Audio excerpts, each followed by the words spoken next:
Selamat datang di channel Satu Senenan, tempat belajar menuju pintar.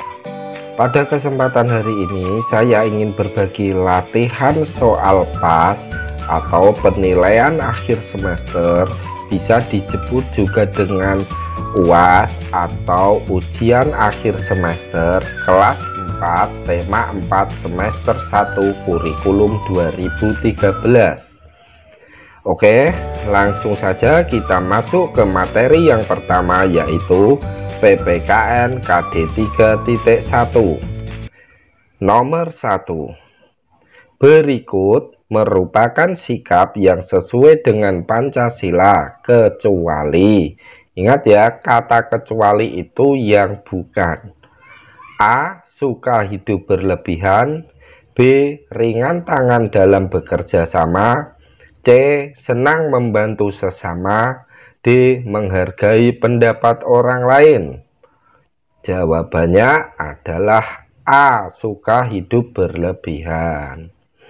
Nomor 2. Pancasila sebagai pedoman dalam kehidupan sehari-hari dengan tujuan A. Kehidupan akan penuh dengan persaingan. B. Kehidupan akan penuh dengan perselisihan. C. Kehidupan akan penuh dengan kenyamanan. D. Kehidupan akan penuh dengan permusuhan. Jawabannya adalah C. Kehidupan akan penuh dengan kenyamanan. Nomor 3. Pancasila memiliki nilai-nilai luhur yang dapat dijadikan sebagai A. Pedoman dalam hidup. B.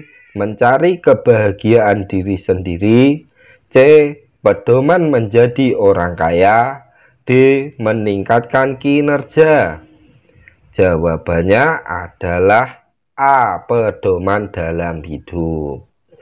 Nomor 4. Mata rantai yang saling berkait pada simbol sila yang kedua melambangkan bahwa A. Saling menghargai perbedaan. B. Manusia saling membutuhkan satu sama lain dan harus bersatu sehingga menjadi kuat. C. Saling menghormati. D. Saling bertukar budaya. Jawabannya adalah B. Manusia saling membutuhkan satu sama lain dan harus bersatu sehingga menjadi kuat. Kita lanjut ke nomor 5. Mensyukuri anugerah yang diberikan Tuhan merupakan pengamalan sila A. Pertama, B. Kedua, C. Ketiga, D. Keempat. Mensyukuri anugerah yang diberikan Tuhan merupakan pengamalan sila ke A. Pertama. Jika kedua, contohnya menjadi donor darah. Yang sila ketiga, salah satu contohnya yaitu tanpa membeda-bedakan teman. Sedangkan sila keempat, contohnya menghormati keputusan rapat. Nomor 6. Salah satu makna sila kedua Pancasila adalah A. Musyawarah untuk mufakat. B. Bersatu menjaga persatuan. C. Berlaku adil terhadap sesama. D. Percaya adanya Tuhan. Jawabannya adalah C. Berlaku adil terhadap sesama. Jika A. Musyawarah untuk mufakat merupakan makna dari sila keempat, sedangkan B. Bersatu menjaga persatuan merupakan makna sila ketiga, sedangkan D. Percaya adanya Tuhan itu makna dari sila pertama. Kita lanjut ke nomor 7. Salah satu makna sila ketiga Pancasila kecuali. Ingat ya, kata kecuali itu berarti yang bukan. A. Cinta damai dan kesatuan. B. Musyawarah untuk mufakat. C. Negara Kesatuan RI. D. Mengutamakan kepentingan umum. Jawabannya adalah Musyawarah untuk mufakat, karena musyawarah untuk mufakat ini merupakan makna dari sila keempat. Nomor 8, perhatikan gambarnya ini, ada beberapa pakaian adat. Gambar di samping cerminan Pancasila sila ke A pertama, B kedua, C ketiga, D keempat. Jawabannya adalah C ketiga. Kita lanjut masuk ke nomor 9. Mata rantai berbentuk lingkaran pada simbol sila yang kedua melambangkan A. Ikatan persatuan, B. Perempuan, C. Laki-laki, D. Kemakmuran. Jawabannya adalah B. Perempuan. Jika ikatan persatuan dilambangkan dengan pohon beringin, sedangkan laki-laki dilambangkan dengan rantai emas dengan mata rantai kotak, sedangkan kemakmuran dilambangkan dengan padi dan kapas. Kita lanjut masuk ke nomor 10. Rasa persatuan dan kesatuan sangat dibutuhkan oleh negara Indonesia, karena negara Indonesia memiliki A. Memiliki satu budaya saja, B. Suku dan budaya sangat beragam, C. Keadaan iklim yang berubah-ubah, D. Jumlah suku yang sedikit. Jawabannya adalah B. Suku dan budayanya sangat beragam. Nomor 11. Perilaku yang tidak mencerminkan nilai-nilai di dalam sila kelima Pancasila adalah A. Menghormati hak orang lain, B. Bersikap adil terhadap sesama, C. Gemar melakukan kegiatan kemanusiaan, D. Menghargai karya orang lain. Jawabannya adalah C. Gemar melakukan kegiatan kemanusiaan. Kita lanjut ke nomor 12. Berjuang tanpa henti, tidak mudah goyah, disebut A. Berani, B. Ikhlas, C. Rela berkorban, D. Tangguh. Jawabannya adalah D. Tangguh. Kita lanjut masuk ke materi Bahasa Indonesia KD 3.5. Nomor 1. Urutan peristiwa dalam sebuah cerita disebut A. Watak, B. Amanat, C. Alur, D. Konflik. Jawabannya adalah C. Alur. Nomor 2. Pesan yang ingin disampaikan pengarang kepada pembaca dalam sebuah cerita disebut A. Amanat, B. Latar, C. Tema, D. Konflik. Jawabannya adalah A. Amanat. Jika latar adalah tempat, waktu yang terdapat di dalam cerita. Tema, suatu gagasan pokok atau pokok pikiran yang terkandung dalam sebuah cerita. Sedangkan konflik yaitu permasalahan yang terjadi dalam cerita. Nomor 3. A. Tema, B. Tokoh, C. Latar, D. Resum, E. Alur, F. Amanat, G. Analisis. Yang merupakan unsur intrinsik dalam sebuah cerita adalah A, B, dan C, B, C, dan D, C, dan D, F, dan G. Jawabannya adalah A, B, dan C.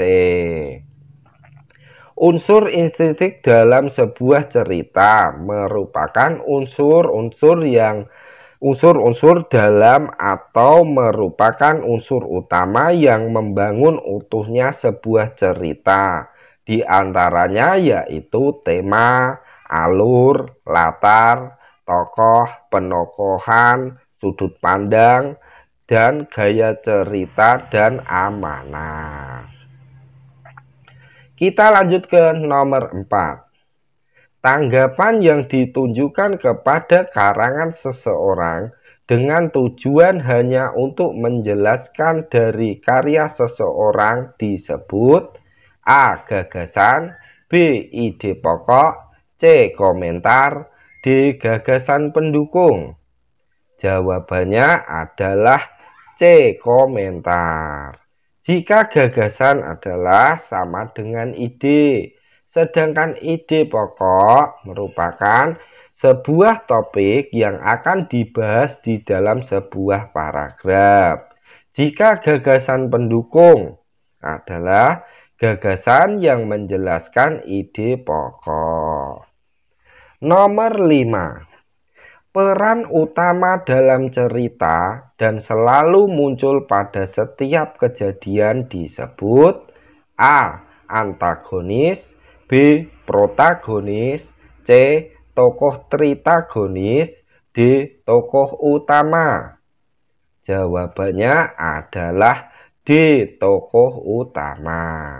Jika antagonis merupakan tokoh sebagai karakter yang jahat, sedangkan protagonis tokoh sebagai karakter yang baik, sedangkan tokoh tritagonis merupakan tokoh sebagai karakter penengah.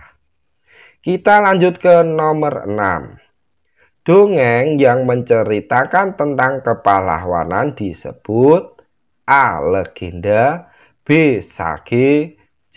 Fabel, D. Mite. Jawabannya adalah B. Sage. Jika legenda adalah cerita rakyat yang dianggap benar-benar terjadi, sedangkan fabel adalah cerita kehidupan hewan yang berperilaku menyerupai manusia. Yang D. Mite adalah dongeng yang menceritakan tentang dewa atau makhluk halus. Nomor 7. Berikut yang bukan bentuk komentar dalam dongeng adalah A. Kesan-kesan, B. Kritikan, C. Pujian, D. Saran. Jawabannya adalah A. Kesan-kesan. Kita lanjut masuk ke materi IPA KD 3.8. Nomor 1. Jika sebuah ekosistem rusak, akan berakibat terganggunya kehidupan A. Makhluk hidup, B. Hewan, C. Tumbuhan, D. Manusia. Jawabannya adalah A. Makhluk hidup. Nomor 2. Ilmu yang mempelajari tentang hubungan timbal balik antara makhluk hidup dengan lingkungannya disebut A. Ekosistem, B. Ekonomi, C. Ekologi, D. Okulasi. Jawabannya adalah C. Ekologi. Jika ekosistem merupakan suatu sistem ekologi terbentuk oleh sistem timbal balik tak terpisahkan antara makhluk hidup dengan lingkungannya. Sedangkan ekonomi adalah suatu cabang ilmu mempelajari perilaku serta tindakan manusia dalam memenuhi kebutuhan hidupnya. Sedangkan D. Okulasi adalah penggabungan dari dua bagian tanaman. Kita lanjut ke nomor 3. Kelestarian sebuah populasi tergantung pada A. Jumlah makhluk hidup di sana, B. Lingkungan hidupnya, C. Tersedianya makanan, D. Jenis makhluk hidup. Jawabannya adalah B. lingkungan hidupnya. Nomor 4. Berikut yang tidak termasuk manfaat dari penggunaan teknologi dalam setiap kegiatan adalah A. Hemat waktu dan biaya, B. Mempercepat komunikasi, C. Proses semakin sulit dan rumit, D. Memudahkan akses informasi. Jawabannya adalah C. Proses semakin sulit dan rumit. Kita lanjut ke nomor 5. Contoh sikap menjaga sumber daya alam yaitu A. Membuka lahan untuk pemukiman, B. Melakukan tebang pilih tanaman, C. Membuang limbah ke sungai, D. Membuang sampah sembarangan. Jawabannya adalah B. Dengan melakukan tebang pilih tanaman. Nomor 6. Fungsi hutan bakau bagi lingkungan adalah A. Melindungi pantai dari abrasi, B. Tempat menampung air hujan, C. Tempat budidaya ikan patin, D. Mengurangi hujan di pantai. Jawabannya adalah A. Melindungi pantai dari abrasi. Nomor 7. Bahan dari alam yang digunakan untuk memenuhi kebutuhan manusia disebut A. Alam sekitar, B. Ekosistem, C. Lingkungan, D. Sumber daya alam. Jawabannya adalah D. Sumber daya alam. Jika alam sekitar itu sesuatu yang berpengaruh dalam kehidupan manusia. Sedangkan ekosistem, sistem ekologi yang terbentuk oleh hubungan timbal balik makhluk hidup dengan lingkungannya. Sedangkan lingkungan yaitu sesuatu yang sangat dekat dengan kehidupan berdasarkan interaksi alam dengan masyarakat. Nomor 8. Bahan baku untuk membuat pensil yang berasal dari alam adalah A. Grafit, B. Aluminium, C. Minyak bumi, D. Seng. Jawabannya adalah A. Grafit. Nomor 9. Dampak bahan peledak untuk mendapatkan ikan di laut yaitu A. Hasil tangkapan melimpah, B. Ikan kecil tumbuh subur, D. Merusak terumbu karang, D. Menjaga kelestarian laut. Dampak negatif bahan peledak untuk mendapatkan ikan di laut yaitu C. Dapat merusak terumbu karang. Nomor 10. Salah satu kegiatan menjaga sumber daya alam kecuali, ingat ya, kata kecuali ini berarti yang bukan. A. Reboisasi, B. Tebang pilih, C. Tebang tanam, D. Illegal logging. Jawabannya adalah D. Illegal logging. Jika reboisasi adalah kegiatan penanaman hutan yang telah ditebang. Sedangkan illegal logging itu merupakan kegiatan penebangan liar. Nomor 11. Salah satu upaya menjaga kelestarian hutan adalah A. Melakukan reboisasi, B. Melakukan pembakaran hutan, C. Menebang semua pohon, D. Menebang hutan secara berlebihan. Jawabannya adalah A. Melakukan reboisasi atau penanaman hutan kembali. Nomor 12. Membuat tas dari sampah plastik merupakan bentuk pengolahan sampah A. Recycle, B. Reuse, C. Replace, D. Reduce. Jawabannya adalah A. Recycle. Recycle itu merupakan mendaur ulang sampah menjadi barang baru. Sedangkan reuse yaitu menggunakan kembali sampah yang masih dapat digunakan. Contohnya, menggunakan botol bekas untuk menanam bunga. Sedangkan replace adalah upaya penggantian atau pemakaian alternatif. Contohnya, sapu tangan untuk mengganti tisu. Sedangkan reduce adalah mengurangi sesuatu yang mengakibatkan sampah. Contohnya, menggunakan botol minuman yang masih bisa dicuci. Kita lanjut masuk ke materi IPS KD 3.3. Nomor 1. Kegiatan manusia untuk memenuhi kebutuhan hidupnya disebut kegiatan A. Ekonomi, B. Produksi, C. Distribusi, D. Konsumsi. Jawabannya adalah A. Ekonomi. Jika B. Produksi adalah kegiatan yang menghasilkan produk atau barang. Sedangkan distribusi merupakan penyaluran hasil produksi dari produsen ke konsumen untuk memenuhi kebutuhan manusia. Sedangkan D. Konsumsi adalah kegiatan dengan tujuan menghasilkan nilai guna. Nomor 2.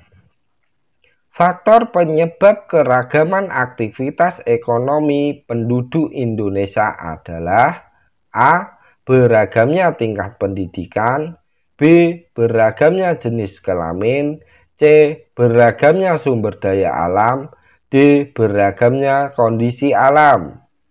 Jawabannya adalah C. Beragamnya sumber daya alam. Nomor 3. Profesi yang banyak terdapat di daerah pegunungan adalah A. Petani jagung, B. Pemetik teh, C. Nelayan, D. Dokter. Jawabannya adalah B. Pemetik teh. Nomor 4. Yang termasuk pekerjaan di bidang jasa adalah A. Petani, B. Peternak, C. Pengacara, D. Pedagang. Jawabannya adalah C. Pengacara. Nomor 5. Yang bukan merupakan kegiatan ekonomi adalah A. Tidur, B. Membuka warung kopi, C. Membeli laptop, D. Menjadi ojol. Jawabannya adalah A. Tidur. Nomor 6. Kegiatan yang dilakukan apoteker di rumah sakit saat bekerja adalah A. Memeriksa pasien, B. Mengoperasi pasien, C. Meracik obat, D. Menerima pendaftaran pasien. Jawabannya adalah C. Meracik obat. Nomor 7. Kegiatan berikut yang bukan merupakan kegiatan konsumsi adalah A. Membeli buku, B. Membuat pakaian, C. Jajan di kantin, D. Makan di warung. Jawabannya adalah B. Membuat pakaian. Nomor 8. Budidaya lobster merupakan mata pencarian masyarakat di daerah A. Pegunungan, B.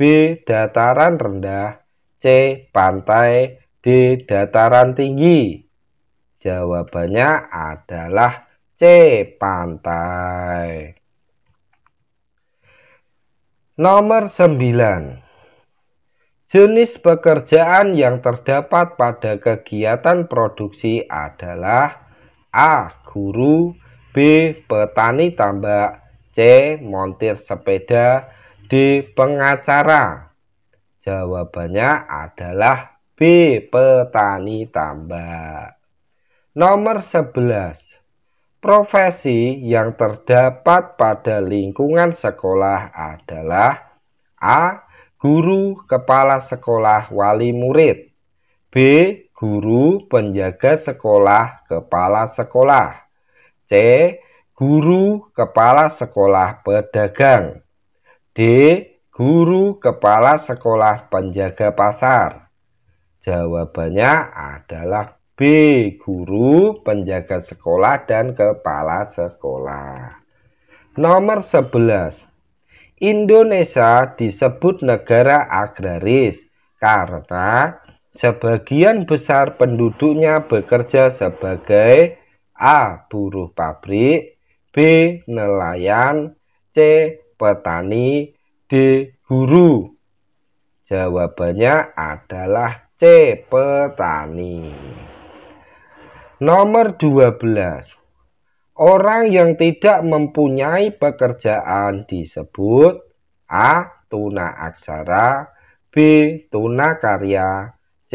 Tunawicara, D. Tunawisma. Jawabannya adalah B. Tunakarya.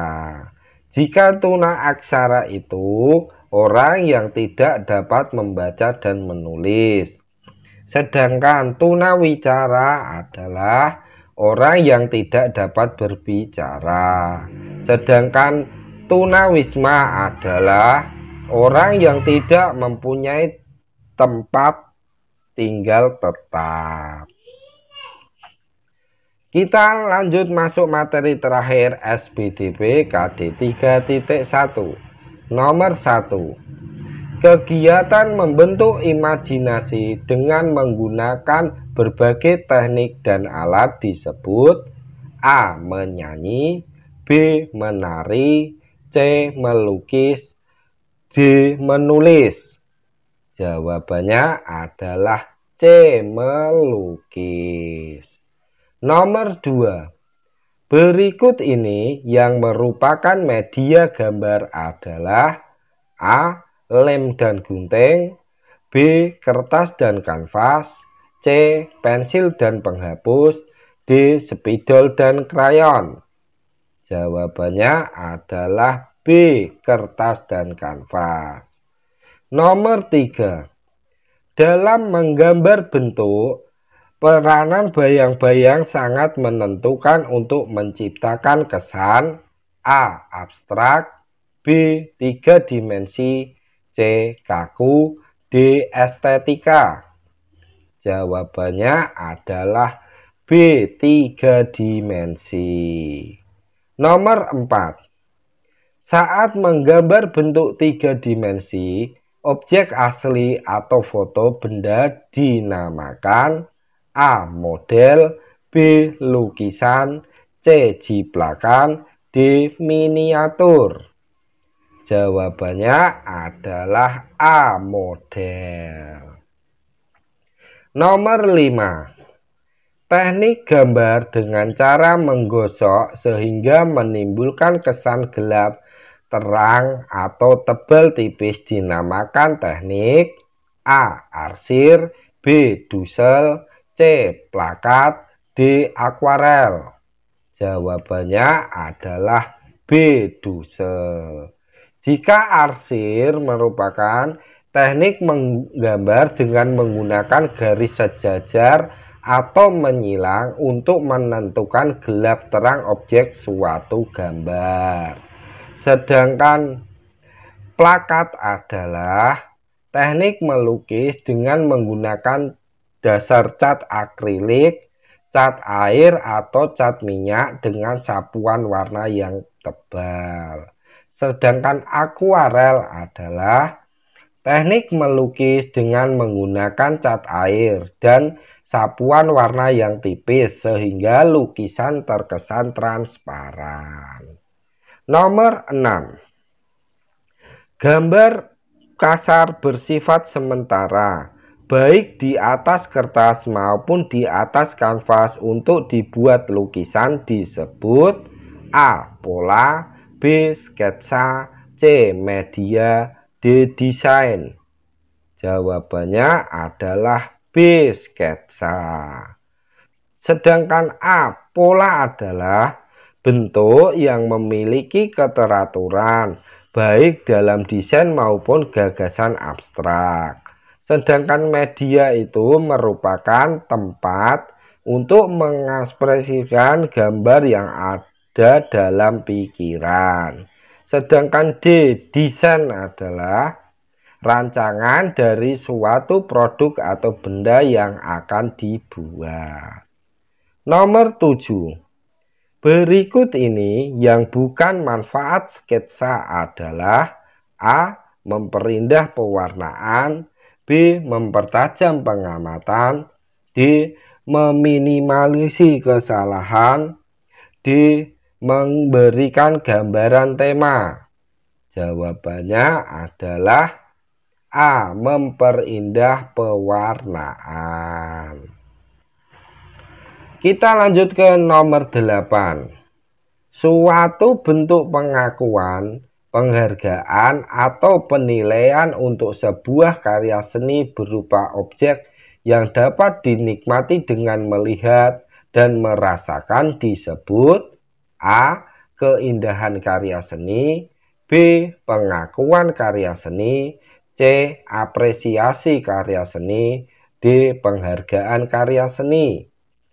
Jawabannya adalah C. Apresiasi karya seni. Nomor 9. Salah satu manfaat apresiasi seni adalah A. Menimbulkan sikap acuh karya seni, B. Memahami karya seni dari segala sisi, C. Sebagai sarana penilaian dan persaingan, D. Sarana persaingan antar seniman. Jawabannya adalah B. Memahami karya seni dari segala sisi. Nomor 10. Gambar yang digunakan sebagai sarana mengungkapkan kejadian adalah A. Gambar ilustrasi, B. Gambar ekspresif, C. Gambar poster, D. Gambar imajinatif. Jawabannya adalah A. Gambar ilustrasi. Gambar ekspresif adalah gambar yang dibuat secara bebas sesuai imajinasi seniman terhadap objeknya. Sedangkan gambar poster adalah karya seni yang memuat gambar dan huruf di atas kertas berukuran besar atau kecil. Sedangkan gambar imajinatif adalah gambar yang dibuat berdasarkan imajinasi atau khayalan pelukisnya sendiri. Nomor 11. Langkah pertama ketika membuat gambar ilustrasi adalah A. Menggambar sketsa, B. Mewarnai gambar, C. Menentukan tema atau gagasan, D. Menentukan gaya dan komposisi gambar. Jawabannya adalah C. Menentukan tema dan gagasan. Jika menggambar sketsa itu merupakan langkah yang keempat, sedangkan mewarnai gambar itu langkah yang kelima. Jika menentukan gaya dan komposisi gambar merupakan langkah yang kedua, juga bisa ketiga.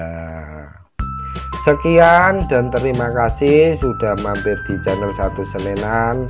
Semoga anak yang belajar di channel ini bisa menjadi anak yang pintar, berbakti kepada orang tua, serta bisa berguna bagi agama, nusa, dan bangsa. Amin.